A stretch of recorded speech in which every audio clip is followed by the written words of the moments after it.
سلامونه ستړي مشي وخت مو په خیر. تاسو ته له زیر نیوز سلیریش څخه د نن ورځې د مهمو خبرونو ټولګه ته ښه راغلاست وایو. نن جمعه د 1404 هجري لمریز کال د سنبلې شلمه چې د 2025 کال د سپټمبر له 12 سره برابر ده. عزیر صافی مو تاسو ته له زیر نیوز سلیریش څخه د نړۍ مهم خبرونه وړاندې کوم، خو په سر کې د مهمو خبرونو سرټکی.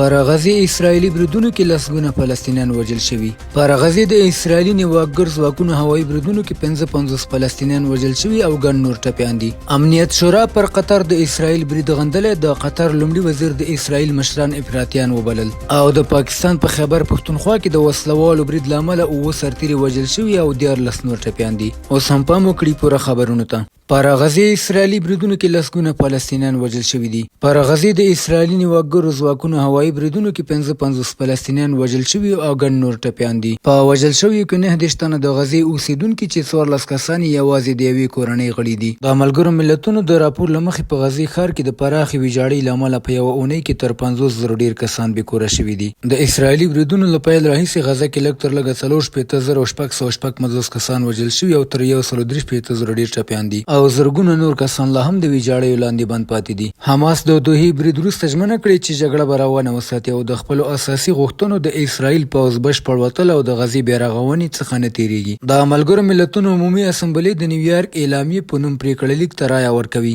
دا پریکړه لیک چې د فرانسې او سعودي عربستان له لوري وړاندې شوی او د 19 هیوادونو ملاتړ ورسره دی، د دوه دولتي حل غوښتنه کوي او له حماس غواړي چې وسلې کېږدي واک فلسطیني ادارې ته وسپاري. ټاکل شوې ده د سپټمبر پر 22 نیټه د سعودي او فرانسې په مشرۍ نړیواله ناسته هم په نیویارک ښار کې ترسره شي. امنیت شورا پر قطر د اسرایل برید غندلې. د قطر لومړي وزیر د اسرایل مشران افراطیان وبلل. د قطر لومړي وزیر شیخ محمد بن عبدالرحمن الثاني ویلي اسرایل په پلازمینه دوحه کې د حماس پر دفتر د بمبار له لارې ټولې پولې او حدود مات کړي او د قطر ملي حاکمیت یې تر پښو لاندې کړی دی. نوموړي دا څرګندونې تېره شپه په نیویارک کې د ملګرو ملتونو د امنیت شورا په غونډه کې وکړې او زیاته کړه چې دغه برید سیمه ییز ثبات ته جدي ګواښ دی. هغه د اسرایل مشران افراطیان وبلل او پر هغوی یې تور ولګاوه چې د حماس لخوا یرغمل شویو کسانو برخلیک له پامه غورځوي. الثاني ټینګار وکړ چې دوحه به د غزې د جګړې د پای ته رسولو لپاره خپلې ډیپلوماټیکې او بشري هڅې جاري وساتي. په ځواب کې د ملګرو ملتونو لپاره د اسرایل سفیر ډیني ډانون وویل چې قطر باید حماس وغندي او د دې ډلې غړي عدالت ته وسپاري. دا ټینګار وکړ چې اسرایل د اکتوبر د اومې د بریدونو عاملین هر ځای په نښه کولی شي. امنیت شورا له امریکا پرته د خپلو ټولو غړو په موافقې سره د قطر پر خاوره د اسرایل برید غندلی او څرګنده یې کړه چې د اسرایل د یرغمل شویو کسانو د ژغورنې په هڅو کې شکونه شته. اسرایل د سهشنبې په ورځ په دوحه کې د حماس د مشرتابه پر غونډه بمباري وکړه چې 6 غړي یې ووژل. حماس دغه مهال د اوربند پر وړاندیزونو خبرې کولې. قطر، مصر او امریکا د حماس او اسرایل ترمنځ د منځګړیتوب هڅې کوي. نتنیاهو وایي هیڅکله به فلسطیني دولت جوړ نشي. د لویدیځې غاړې نوي نیواګرو میشت ځایونو پلان نړیوال غبرګونونه پارولي. اسرایلي لومړي وزیر بنیامین نتنیاهو د پنجشنبې په ورځ اعلان وکړ چې د اشغال شوي لویدیځې غاړې په سیمه کې به د میشت ځایونو پراختیا عملي کړي.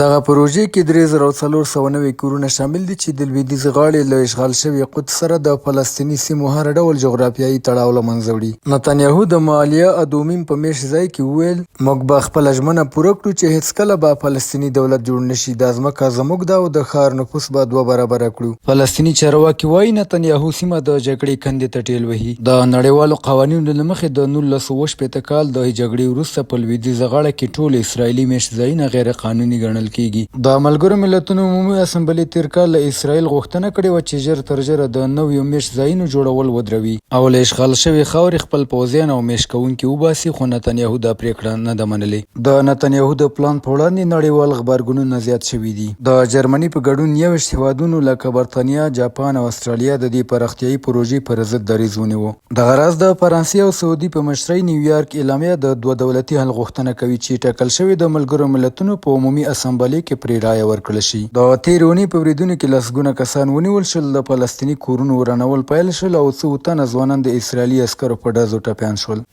د برازیل پخوانی ولسمشر جایر بولسونارو په 28 کاله باندې محکوم شو. د برازیل سترې محکمې پخوانی ولسمشر جایر بولسونارو د 2022 ټاکنو له ماتې وروسته د واک د غځولو لپاره د کودتا په هڅه په 28 کاله او 3 میاشتو باندې محکوم کړ. محکمې د 15 قاضیانو په اکثریت پریکړه هغه د وسلوالو ډلې په جوړولو، د ولسواکۍ پر ضد د تاوتریخوالي هڅولو او د دولتي شتمنیو په ویجاړولو کې مجرم وباله، چې یوازې یو قاضي د هغه د برات غوښتنه وکړه. د محکمې یوې قاضي په خپله څرګندونه کې وویل چې شواهد ښیي بولسونارو د ولسواکۍ بنسټونو د کمزوري کولو لپاره قصدي ګامونه اخیستي. دا پریکړه د برازیل په تاریخ کې مهم تحول بلل کیږي. اخوا بیا د امریکا ولسمشر ډونالډ ټرمپ دغه حکم د برازیل لپاره ډیر بد بللی، خو د بولسونارو وکیلانو ویلي چې د استناب غوښتنه به هم وکړي.